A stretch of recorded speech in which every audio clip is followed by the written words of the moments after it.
How's everybody doing? My name is Demetrius King, and today I'm going to be doing a quick video on the assembly portion of the Traction Concepts differential insert. So the transmission that we're working on today is a 02E DSG Volkswagen transmission.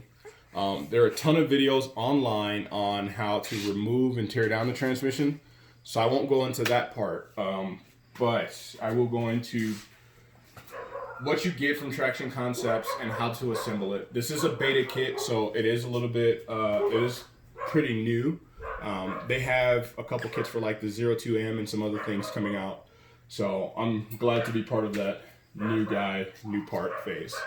So first things first, with the Traction Concepts, what Traction Concepts differential insert is essentially it's an insert that converts a regular open differential into a limited slip differential. So on an OE differential, what you would see is you'd have a plastic insert in here, you'd have your two big planetaries, and then your two little planetaries that kind of go into here. And if you were to assemble it, or if it was to be assembled in the car, it would kind of look, if I can get this going properly, it would look something like that, right? The reason they call them open differentials, is this spot here, because it's open. So what the Traction Concepts insert attempts to do is essentially fill in that space that's open, and then convert your open differential into a limited slip differential. There's still slippage, and I'll show you when I put it all together. There's still a little bit of slippage, so the car's not going to be drag strip only or undrivable. It's going to be a little bit more aggressive, a little bit firmer, and stuff like this is what will make, night and day for a front wheel drive car. Specifically for me, it's a Volkswagen CC. So, like I said, it's already out of the transmission. The case base is already split. This is the differential. I kind of left that pin in there so I could show you essentially what you need to do in order to get to this stage in teardown. So, two things. There's a cotter pin that goes in here. I marked mine with red paint. That's how I know that I've been in it. That's how I basically, that's just how I identify it basically. And then you've got your big sleeve pin. So I've seen guys use, framers hammers. I've seen guys use ball peen hammers. What I recommend if you're going to do any kind of work like this is a brass hammer and a brass drift punch. All right. Yes, this thing is hardened steel, but you can mar it up. I've seen it, so I just use brass. Other tools that you'll need to make life hack a little bit easier for you: a flat-headed screwdriver. This is a dental pick that I kind of use in the end of it. A 90-degree pick or a transmission ring pin tool, and a punch. And I'll show you why you need all these things here in a second. So once you get it out of the car, you get that roll pin out of there. You would use your drift punch to go in the center of the differential like so, and then you just tap that pin out. Me personally, I just remove the entire pin because, it's just easier for me. Come in here, you want to make sure there's no burring or no notches within your differential. Make sure there's no rough edges. If you see any notching or anything like that happened from the removal process, maybe, I would say put a piece of sandpaper to it and just lightly knock that notch out of there. Otherwise, you're going to have some issues with it. So this is the inside of your differential without anything in it. Like I said, just run your fingers in there. You're looking for metal shavings. You're looking for raised edges or anything like that. If you see that, get rid of that. So other things to kind of keep in mind: there's a bearing up here, and then on the back side there's a bearing back there. Try not to throw this thing around. If you can put it on a surface that's not going to tear the bearings up, that would be awesome. So other things to keep in mind: when it comes out of the car, it's going to have this parking crawl gear thing on it. This is where your parking crawl locks into, 25 tooth. The easiest way to remove this without tearing it up is a 3-jaw gear puller, basically. You hook kind of one of these on there. This is the one I used, actually, a big 3-jaw gear puller.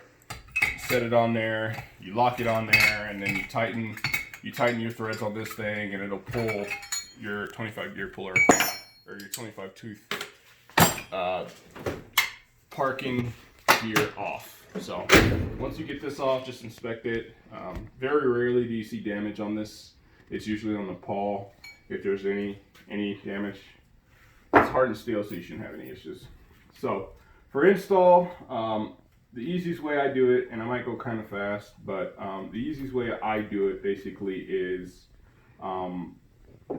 so you want to set, you've got your 2 washers that come out of the inside of your big gears, and this is where your stub axle, if that's your stub axle, there's a screw that you remove to get to that. This is what that is. This is what that mounts into, basically. So what you want to do is, within the insert, they kind of machined out 2 holes. You want to set your stub axle washers in on that side and on that side. Before you proceed also, they've got these locking tabs here. You want to make sure those guys are as flush as possible against this insert.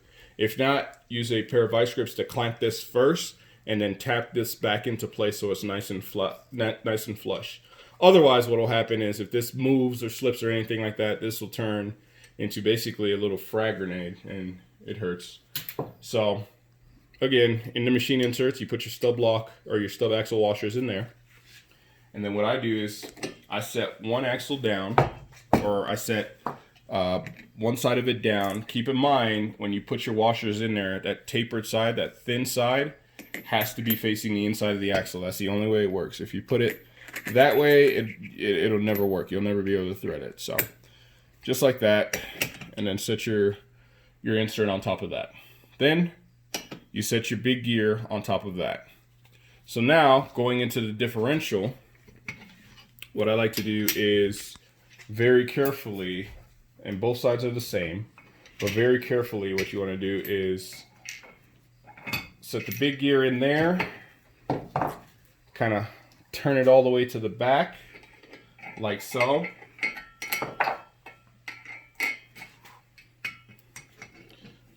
Put your insert in, turn it as far back as it'll go, and then slide your other gear in on top of that.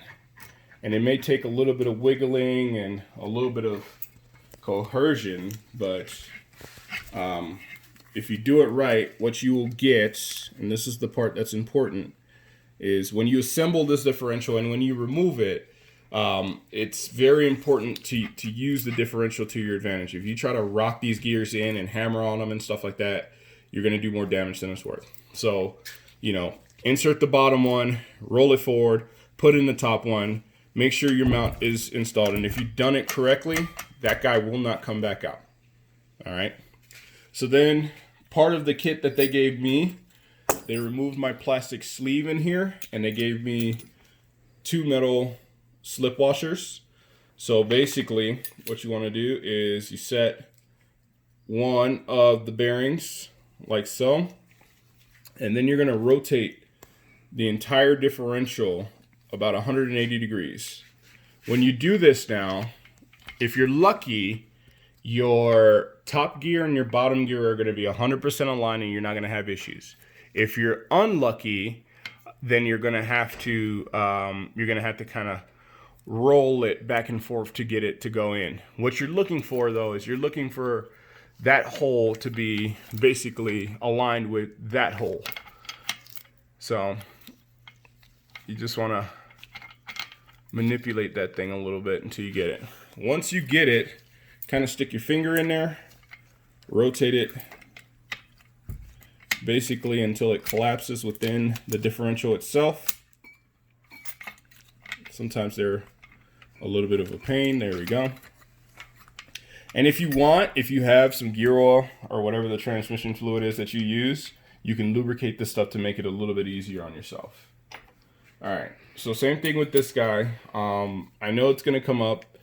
If there's a ridge or a slight, imperfection on the washer, in the grand scheme of things, it's not really going to make that much of a difference, because as the differential moves, that washer will kind of clean itself up and it won't be any issues. So now when you go in for the next one, same thing. You want to turn it basically, and I'm going to go like this just so it's a little bit easier for us. And you can do this side at a slight angle. Just make sure that when you look down that hole, make sure that that hole is 100% aligned. You should be able to look all the way down there. If this thing will ever focus, you should be able to look all the way down there and not see anything. So now you spin the whole entire thing as gentle as possible.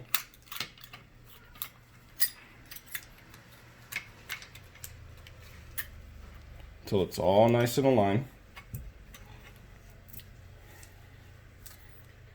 And sometimes it's a little bit difficult just because it's differential.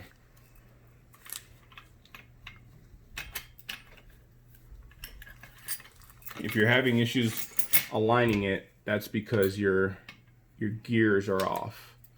So basically, take it all apart, check one side, come over here, check the other side. Alright, that should be good there.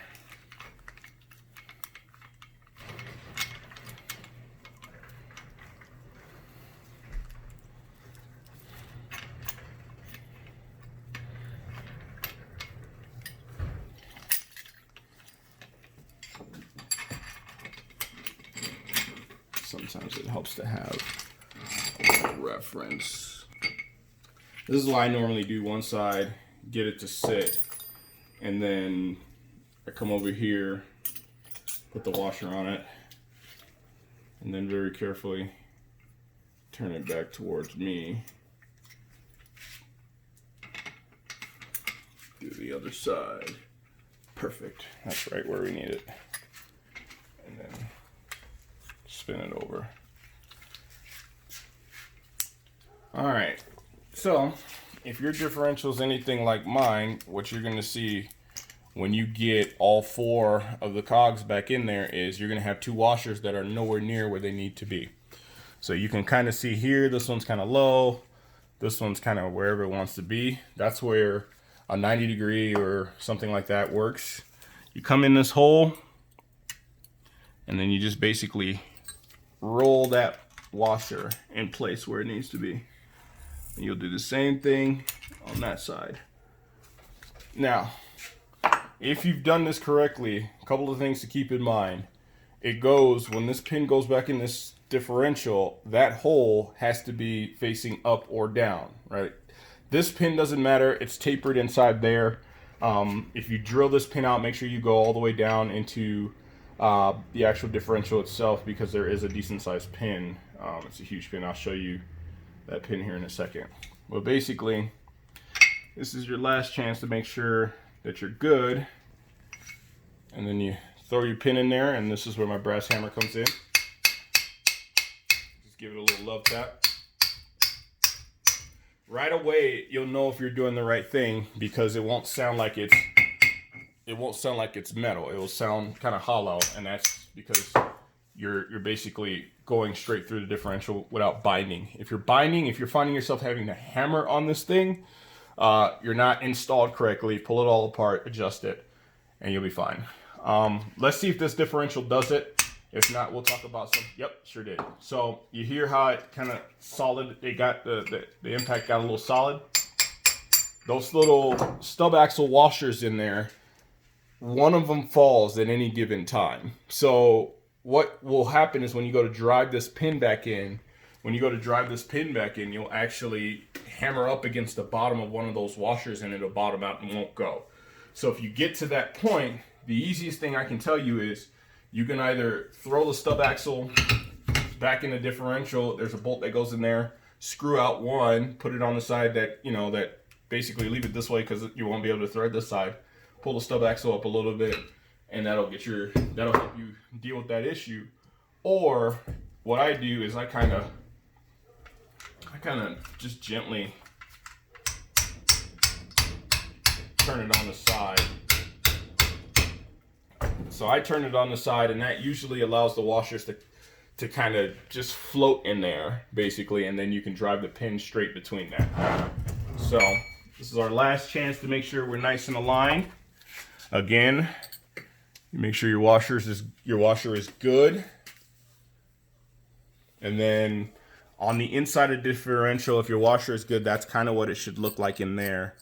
Basically, you'll see it just barely out. At this point, we're going to send it home. So we'll just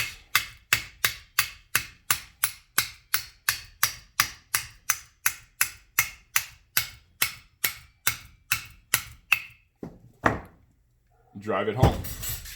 So, like I said, if you did this correctly, your washers will not move. You will not be able to do anything to those washers because now this is where they live, because the pin's down through the center of that. You can also check your assembly of your differential if you have one of your stub axles handy. You just go ahead and insert it. Should be good to go. Looks good to me. What you're looking for here, you want to give it one hard spin to break it loose. And what you're looking for is all those gears to spin in any given direction. They may bind up. That's okay. What's going to happen is once you start driving the car, it'll help with that issue just a little bit. So what you're checking for here is you're checking to make sure that your stub axles, one, go in, and two, that's kind of what you want. Like I said, if it binds up a little bit, that's fine, because once you put it in drive and drive it on its own weight, it'll align the gear set correctly. What you don't want, this is what you want. This is what you want to see if you're unable to bind it. Sometimes you may have to put both the stub axles on the differential and kind of spin them in opposite directions to get them to lock. But that's what you want. So if it's doing anything that's not that, then you need to troubleshoot your installation because something went wrong. From this point, you make sure that you're nice and tight in here, and then you've got a cotter pin. So they sent me a little roll pin to drive in there. There's only one small dilemma. Within my hole, you can see that I'm not quite, well, the camera's deceiving, but if you could see it on my angle, you'd see that I'm not quite centered in there. So I have a little bit of OCD. I like to use a punch, and what I do with this punch is I stick it in the hole, and I just roll it around, maybe give it a couple taps in the direction, and just roll it around. And what you're trying to do here is you're basically maneuvering maneuvering this pin so that it can accept that washer, or that cotter roll pin, which is this guy here. And if it's still being a little bit difficult, then you still need to get in there with your punch.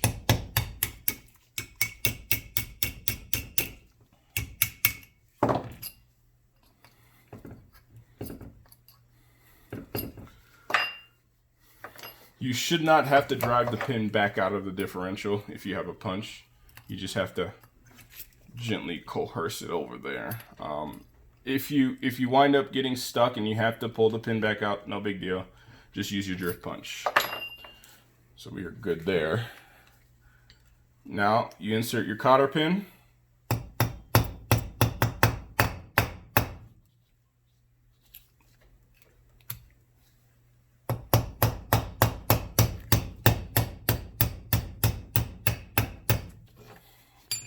Drift punch, flush, and that's all you need. The cotter pin needs a little bit of surface tension within the hole to keep it in its hole. That's why when I install it, I kind of let the roll pin sit slightly canted and then drive the pin down, and that's just enough friction to hold it in. If you're unsure, or if you're ever unsure about it, you can always drive a bigger roll pin in there. If you're ever concerned, the bigger the roll pin, the better off you're going to be. This will be more than what we need it to do. All right, so second to last step for us is going to be removing these kill meat clips. So I'm going to use vice grips because they are, it's got a little bit of a textured tooth on there. Basically, what they would like you to do is actually go on the little pins and remove the pins that way. I'll be honest, I haven't had the greatest of success doing that. But let's see what we can do.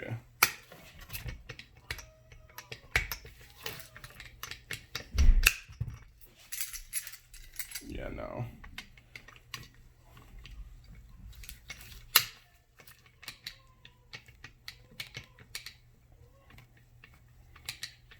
Yeah, so you just kind of wiggle one of those pins out. Your vice grips are going to slip a couple of times during this procedure.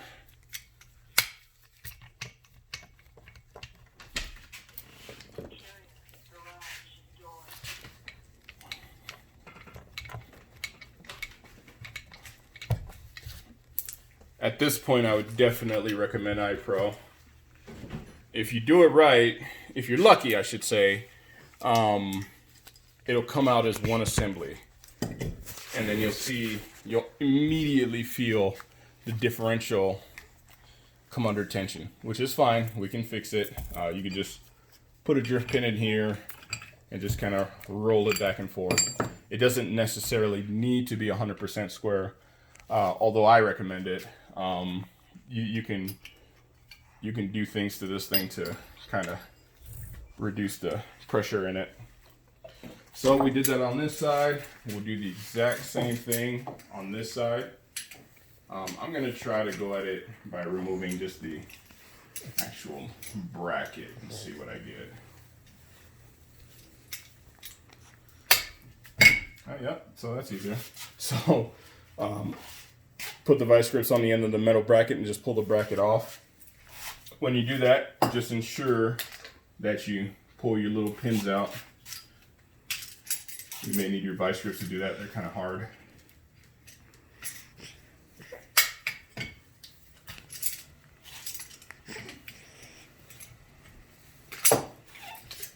All right.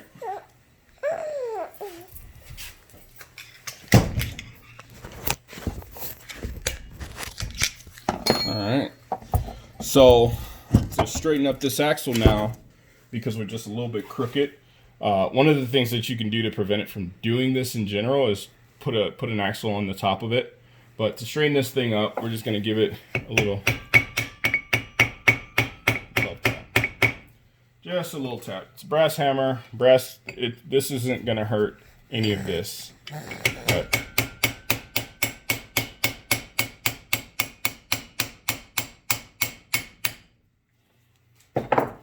look down in there, and then to ensure that you're good enough for government work, throw the axle in there.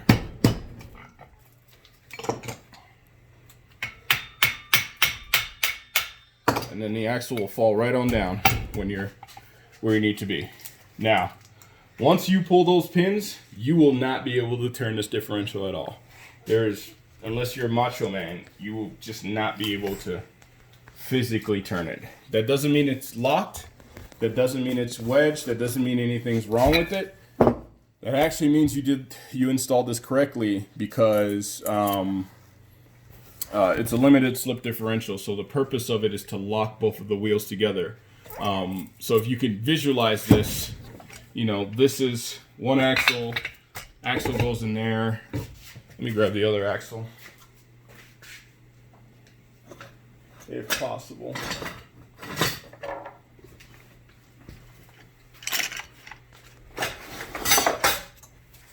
This is the other stub axle.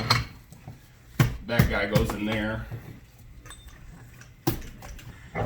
And this is what it looks like. So that limited slip differential is supposed to anchor these tires together with the springs that they have in there. Give you a little bit more off the line traction, because you're not losing traction on one side on one wheel.